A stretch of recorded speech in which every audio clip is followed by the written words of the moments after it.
I wanted to take some umbrage, which I found next to the homage in the grocery store of thought off the shelf, with a I'm watching a video, Professor Anton's questioning personal immortality and life eternal, in which a almost like a straw argument was pulled out of a hat, suggesting three alternatives of being in the world, of the world, on the world, something like that, with three different prepositions.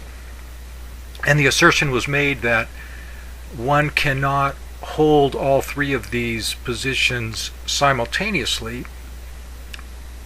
It seems to me as though it is possible that perhaps from a higher level, realizing how prepositions, being preposit ions, emerge from an uncharged state, and returning to this uncharged state, a neutral state of mind, seeing how these prepositions, these preposit ions, charge the words.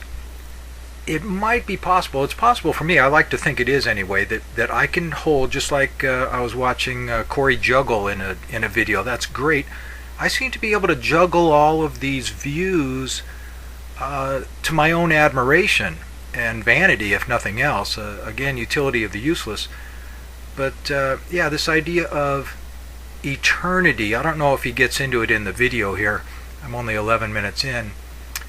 But it seems to me as though this present, the eternal now, life, if we don't reify life, we don't reify eternity, still, well, there's maybe not much to say, but once this gambit has been played to say life eternal as if there were, or maybe being eternal, I would rather go to non-being eternal. It's the emptiness, it's the background of the screen, the background of the page that is the eternity. The void is what is eternal. Being is temporal. Non-being is eternal. And so there is this interplay, again, I'm not sure if he gets into it in this video, of eternity and temporality from a Taoist point of view, what I would call a Taoist point of view. Eternity and temporality arise together. So I might want to metaphysically move out of this form of duality above it and see how they arise together, that it's both and neither, so to speak, of two-ness, and to return to oneness. And the personal immortality, I would want to move toward the self with a capital S, that there is this one I that manifests as many eyes, as every eye, the 10,000 eyes of the self, so to speak, of consciousness.